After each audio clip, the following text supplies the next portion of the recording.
In this video, I'm going to show you how the NiSi 15mm f4 performs and how it compares to the Laowa 15mm f2.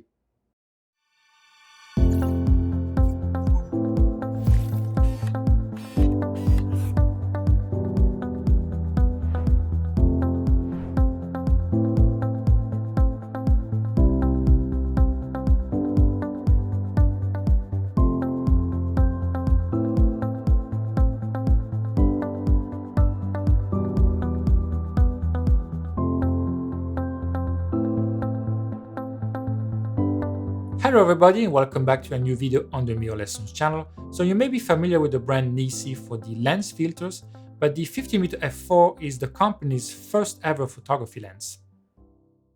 I tested the lens on the Sony a7R Mark III, but it is also available for Canon RF, Nikon Z and Fujifilm X mounts. Keep in mind that on the Fujifilm APS-C sensor, the field of view will be similar to that of a 22mm.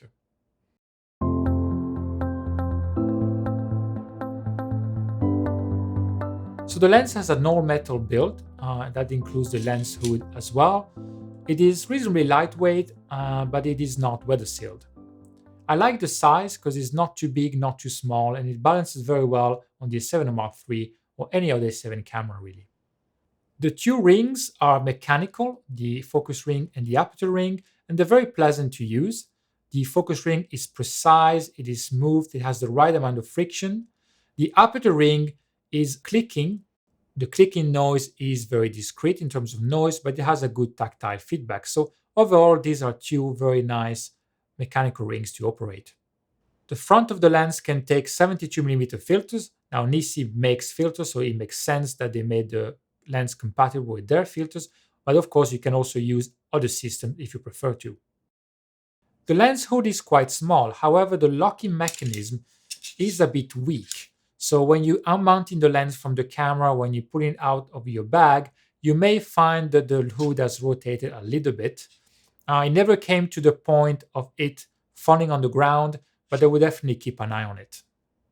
So this is a manual focus lens only, and there are no electronic contacts at the rear of the lens, so this means that the camera won't record the aperture value in the EXIF data. For in-body image stabilization, you have to input the focal length in the menu manually so that the camera can apply the right amount of correction.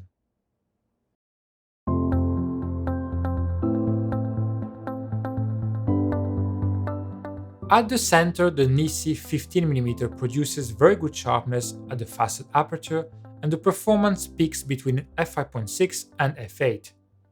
Stopping down to f11 produces excellent results still, whereas diffraction starts to be more visible from f16, although in this case it is mostly at f22 that you need to worry about it.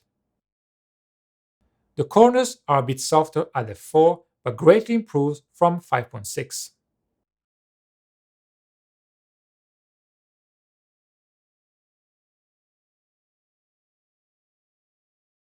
The first copy of the lens that NiSi sent to me was a bit decentered, meaning that the left corner was visibly softer than the right corner. So I asked for a second copy, and thankfully the second copy was fine. I didn't have any problem with it. So hopefully it was just me having a bit of bad luck with the first copy. It is something that can happen with photography lenses, especially if it's pre-production samples or they're the very early samples that is sent to the press. It can happen even with brands that have much more experience in making lenses than NiSi. So I'm just telling you this in case you receive the lens, you want to check and make sure your copy is fine. One pleasant characteristic of the NiSi lens is the ability to produce nicely shaped sunstar flare with sources of light in your composition. It is already visible from f4 and becomes more defined as you close down the aperture. And you don't need to close down to f22 necessarily, so you can keep optimal sharpness on your image. As for normal flare, there can be a bit of ghost flares and rainbow flare appearing in the frame. They can be more or less visible depending on your position, the lens orientation, and how strong the source of light is. Traces of chromatic aberration can be found even at close apertures like f8 or f11. They're more visible in scenes with high contrast and backlight, but if you pixel peep hard, you see them in various areas of your image that have contrast. Thankfully, Simply checking the Remove Chromatic Aberration option in Lightroom is enough to get rid of that on the raw file. Vignetting is visible at the fastest aperture and doesn't disappear completely when stopped down. It is not too intense, so easy enough to correct in post. There is a bit of barrel distortion and you have to manually correct that in post. It's not immediately visible and it will be a problem mostly when photographing a building and trying to get the vertical and horizontal lines perfectly straight. The minimum focus distance is 20 cm, which is enough to isolate a small flower or similar element and get a decent autofocus background.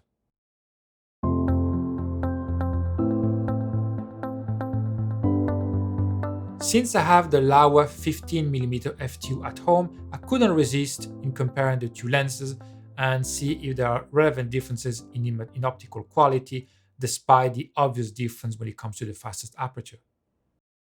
So the Laowa lens is ever so slightly bigger than the NiSi lens, which is quite impressive considering that the Laowa lens has a two-stop faster aperture. It is made of metal like the NiSi lens, and like the NiSi lens, it is not weather sealed. It has an additional feature you can find here, which is this switch that allows you to make the aperture ring clicking or clickless. The faster aperture of f2 is the main argument in favor of the Laowa, although that comes with a higher price tag. It's an ideal choice for astrophotography with low chroma at the fastest aperture and optimal results across the frame from f2.8. Concerning sharpness, the performance is very similar at the center, including at f2 for the Laowa.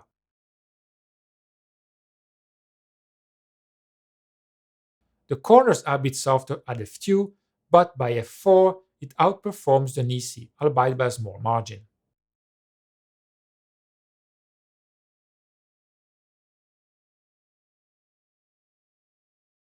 As for the optical quality, here is the summary of my findings.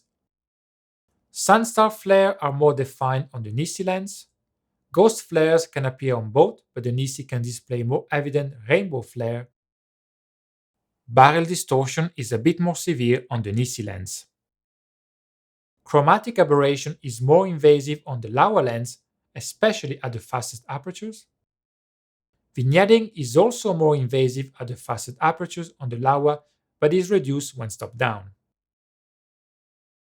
Despite being labeled with the same focal length, the NiSi lens has a wider angle of view because its real value is 14.5mm.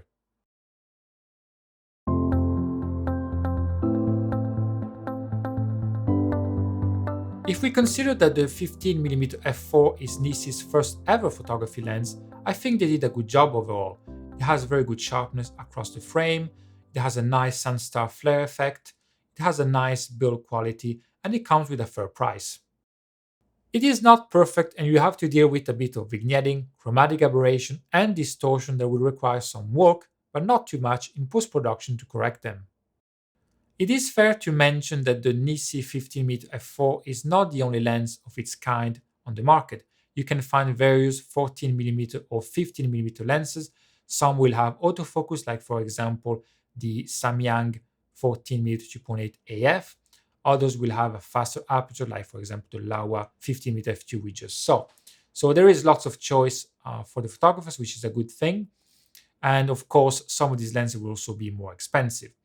There is a bit less competition if you look at the Nikon Z mount or the Canon RF mount, just because these systems are more recent in comparison to the Sony system, but of course that could change in the future.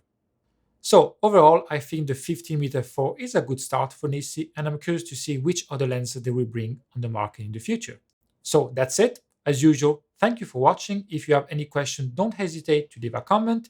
Please like and subscribe, and I'll see you next time. Bye bye.